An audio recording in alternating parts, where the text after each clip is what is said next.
Hi, everybody. As you know, it was 2 months ago, we did a little presentation about voting reform, which is crucial, crucial, crucial.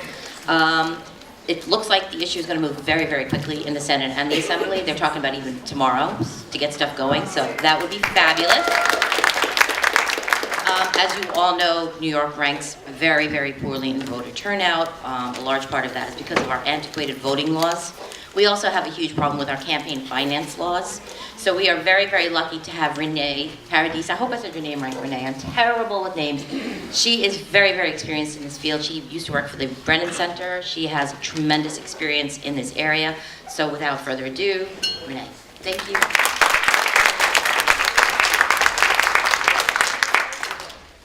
This is good. Thanks, Mary Kate. I'm currently a lawyer in private practice where I represent candidates. So I represented Julia Salazar in her ballot challenge from the machine, and voter protection statewide for Cynthia Giummani, as well as for Julia and Zephyr. So I have been in the trenches with respect to New York voting laws over the course of the last few years. So I'm just going to talk briefly about what's happening to. What's happening tomorrow? Is that good? Yeah. Okay. What's happening tomorrow? What may or may not happen over the course of the session, and why these things are important or not important, or are going to get passed easily or going to be harder. So the rumor, scuttlebutt information that everyone has is that basically there's going to be a rocket docket of a bunch of reforms that are going to go through tomorrow that aren't even going to get, they're not going to get much of a hearing in committee, they're just going to get gavelled in and gavelled out. And obviously there are a lot of things that could be changed about New York law, and so good for them, but a lot of the things that are passing are pretty low-hanging fruit, and some of them might benefit from some consideration of some of the issues involved. So one is about campaign finance, the LLC loophole. By loophole, what people commonly mean is if I have 50 LLCs, where I have an ownership interest in all of them, I can donate up to the individual limit for each LLC that I own. And the individual limit in New York is also insane. It's in the 20,000s for a state senate race, which is pretty crazy. And I don't have any, there's no way to say it other than it's a way to buy people outright, right? It's so high. Corporations have a $5,000 limit on their contributions over the course of the year. So DSA, where I do most of my organizing these days, I'm the national electoral co-chair for DSA nationwide, and I also do a lot of the electoral work in Brooklyn and New York. We're a corporation, so we are subject to that $5,000 limit. But LLCs aren't, because they're not treated as corporations under the law. So the bill would treat LLCs as corporations under the law, so you get that $5,000. Then it would allocate an LLC's donations to the ownership interests of the LLC, which sounds great, let's close the LLC loophole. But what I think advocates should want to see is let's get rid of corporate donations. Let's get rid of LLC donations. That's what we have in New York City. That's what we have on the federal level. That's what we have in multiple states. Why is New York still allowing corporations to give directly? You can write a check out of your corporate profits to a politician. Why do we have that? Why can't we go further? So that's going to be the theme. So it's a good bill, but it would be a better bill if it went further. Then we've got Senate Bill 1099. This is actually the one place where New York is going to be something of not an innovator, but an early adopter. So right now, if you move within a county and you don't update your address, you can go to the polls on Election Day and cast your affidavit ballot where you live now. So I moved from Manhattan to Brooklyn. I didn't change my registration. I went in on Election Day to the polling site for my new apartment and just filled an affidavit ballot and it counted. Now you're going to get to do that statewide. So if you're a high school student and you pre-register and then you go away, upstate to college, you can go in to the polling place at your college and cast an affidavit ballot that will be counted. So that's actually really great. And they don't have it in that many states. They have it in Maryland, and I'm trying to think. it's truly a good thing that goes far enough. All right, then we've got pre-registration, which I was just talking about. So a problem often, the vast majority of Americans get registered through the DMV, but what age are you when you go to the DMV for the first time? You're 16, you're 17. So pre-registration basically sort of closes that gap by allowing people who are under 18 to pre-register. So when you go to the DMV to apply for your driver's license, you say, yes, I want to register. They put your name on a list. Then when you turn 18, you're automatically registered. And now that we have it transferable, it doesn't matter that you might move, because you'll be in the registration database and you can go update it on election day, cast an affidavit ballot, ballot gets counted. Then we have S1102/A780, which is early voting.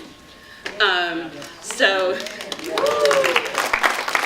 this is definitely the biggest change. It would require early voting sites basically allocated per the number of people that there are in any particular county, with minimums and requirements for when they're open, and just a really, a decent early voting system set up.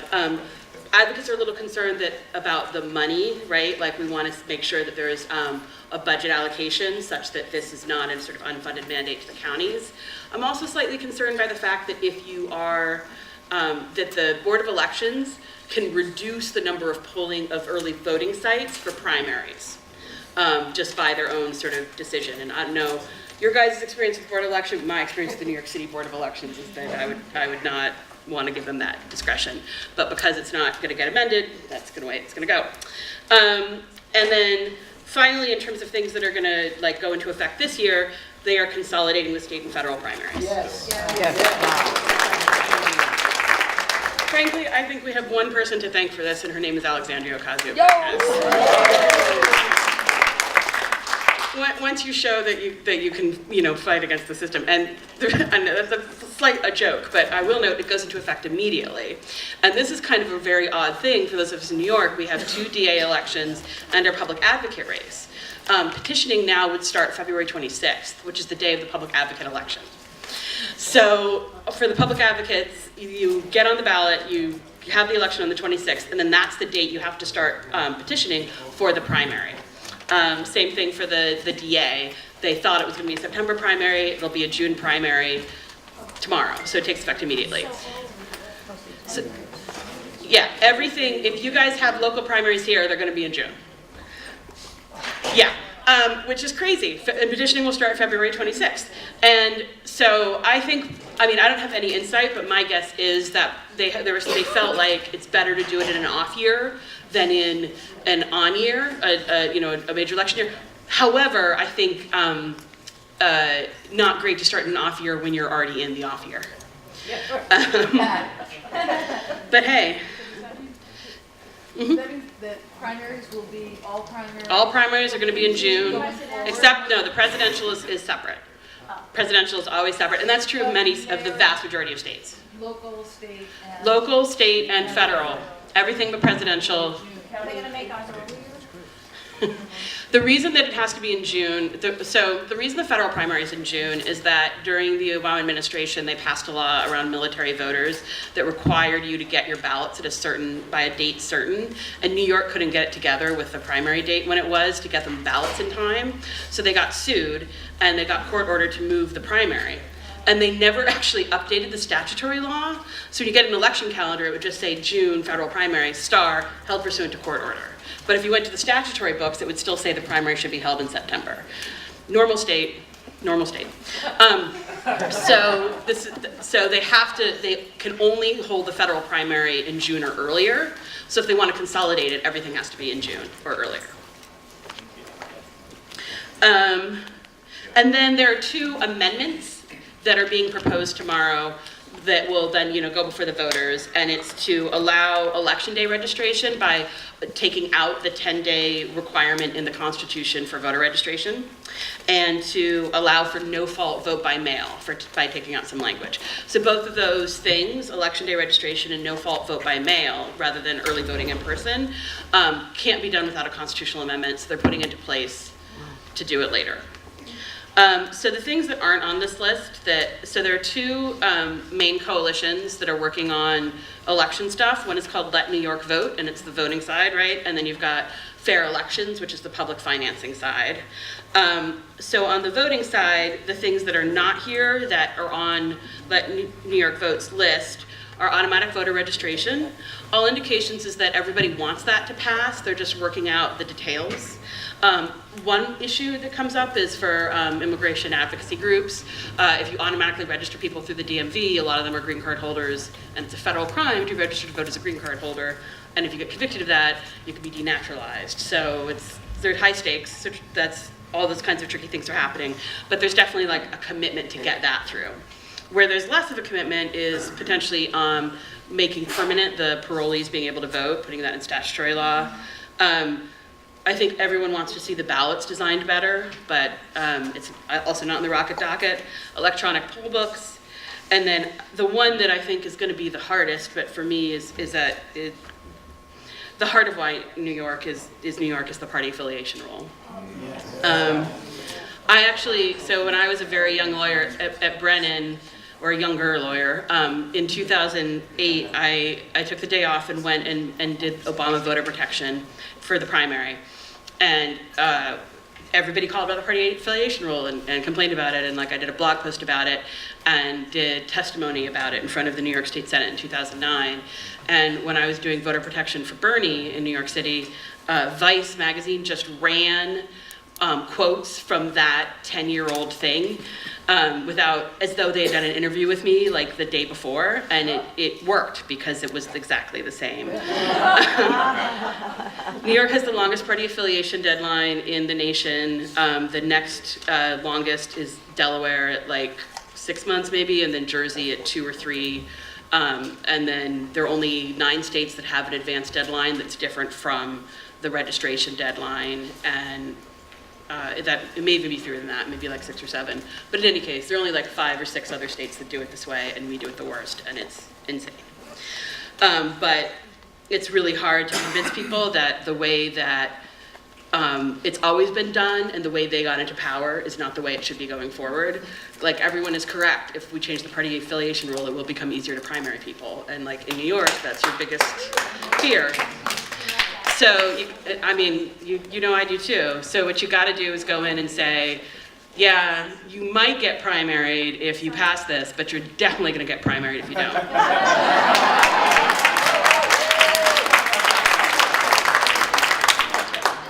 Speaking of things that people don't want to pass because it'll make it easier to primary them, public financing. So in New York, right, we have public financing for city elections. We just passed it, I think it's like an 8-to-1 match now. Ban corporate contributions, lower contribution limits, the whole bit. And there is that bill, and there's, people have said, oh, they're gonna pass it this session, this is gonna be the session it passes. I think it could be only if advocates keep pushing. And I think with all of these things, the key is the devil is always in the details, right? Like, I'm sure once we pass this like LLC bill, it'll be like, well, we fixed the LLC problem. And it's like, well, wait a minute. The problem is corporate money in politics. It's not this one little thing that's like egregious, but isn't the fundamental problem. So in addition to the overall public financing package, there's separately an interest in lowering contribution limits overall. New York has some of the highest contribution limits, like 5 times as much as the limit for a presidential election. I don't think Andrew Cuomo needs our money that bad. Single source, what does that mean? I have no idea what this note I wrote down means. Then pay to play, lowering contribution limits, especially for people who do business with the government or who are lobbyists. Banning corporate and, so single source means that if I have like an affiliate or an LLC, that everything gets allocated the same way. So we're all covered by the same $5,000 limit, even if we're interlocking pieces.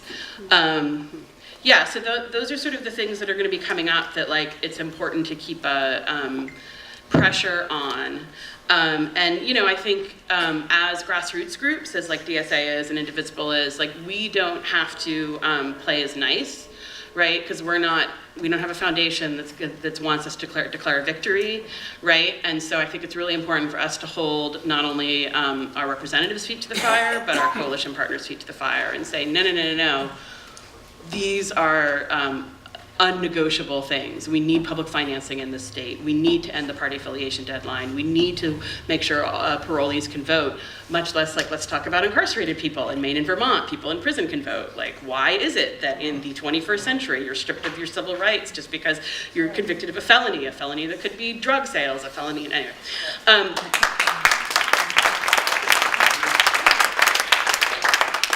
So I just really encourage everyone to not only like be a part of these coalitions, but also think about our position within these coalitions to say, no, no, no, no, no, we want to do it. And we're, you may think it's that it'll be harder to keep your job if you don't pass it, if you do pass it, but it will be much harder to keep it if you don't. Yeah. Thank you very much. We need one question, Renee? So the automatic poll books is something that seems kind of crucial to some of the reforms that are suggested. Electronic poll books, yeah. Electronic. Some of us have some concerns. Are those poll books safe? Would they be able to be hacked? Because we know that, multiple boards of elections were actually hacked in the 2016 election. What are the guarantees that those poll books would be safe? I imagine that they would be safer than whatever legacy system the boards of elections are using.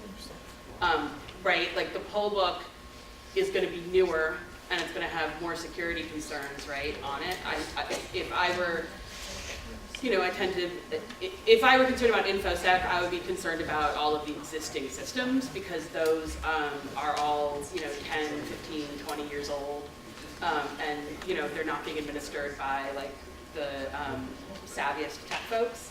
And so that would be where I would start worrying about safety. I think that the electronic poll books are less likely to add a vulnerability than there is to already be a vulnerability. What's a poll book? So, yeah, so just very briefly, an electronic poll book is like a laptop with the entire voter registration database on it. And it's important when you go into an early voting site that they be able to pull up anybody in the county because you're not just voting where you live. So that's all electronic poll book means is a laptop with the voter registration database on it. Great.